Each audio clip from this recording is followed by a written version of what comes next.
জগদ্দলে গুলিবিদ্ধ তৃণমূল কর্মী স্থানান্তরিত করা হলো কলকাতার হাসপাতালে। ফের জগদ্দলের শুট আউট। গুলিবিদ্ধ তৃণমূল কংগ্রেস কর্মী মোহাম্মদ সাদ্দাম বুধবার রাতেই গুলিবিদ্ধ অবস্থায় তাকে উদ্ধার করে স্থানীয় বাসিন্দারা ভাটপাড়া রাজ্য সাধারণ হাসপাতালে নিয়ে এলে সেখান থেকেই কলকাতার হাসপাতালে স্থানান্তরিত করা হয়। ঘটনার খবর পেয়ে হাসপাতালে পৌঁছন ভাটপাড়া পৌরসভার পৌরপিতা অভিমন্যু তিওয়ারি এবং পৌরমাতা সুনিতা সিং। ঘটনার খবর পেয়ে ঘটনাস্থলে পৌঁছয় জগদ্দল থানার পুলিশ। গোটা ঘটনাটি খতিয়ে দেখা হচ্ছে পুলিশের পক্ষ থেকে। জানি না, হঠাৎ গুলির শব্দ শুনেছি আমরা।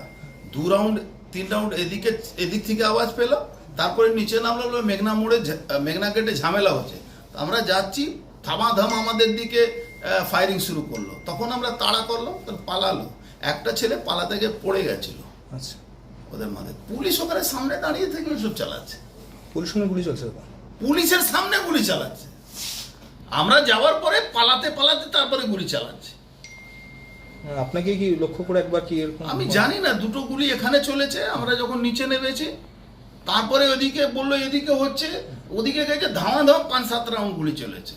আর পুলিশের সামনে আমরা দেখেছি পুলিশ ওখানে দাঁড়িয়ে আছে। প্রথমে তো আমি ভাবলাম কি পুলিশ গুলি চালাচ্ছে, তারপরে দেখলাম গুন্ডা ক্রিমিনালরা গুলি চালাচ্ছে। কারা ছিল দাদা? বলতে পারবো না, চিনতে পারিনি কাউকে। কিন্তু একটা ছেলে পালাতে গিয়ে ড্রেনে পড়ে গেছে, ওর মাথা ফেটে পা ভেঙে গেছে। ওপেনলি এত আর্মস, এত ওপেন গুলি চলেছে। কে ছিল আমি ঠিক বলতে পারছি না, এখন খবর নেব কে ছিল। নমিত সিং তো ছিল ওই কনফার্ম। তারপরে রুস্তম গুমটি কিছু ছেলে, আর কিছু এরা আশেপাশে 18 নম্বর গলিতে আছে, আর কতগুলো ছেলে। জব্বার ভালো করে বলতে পারবে কে ছিল।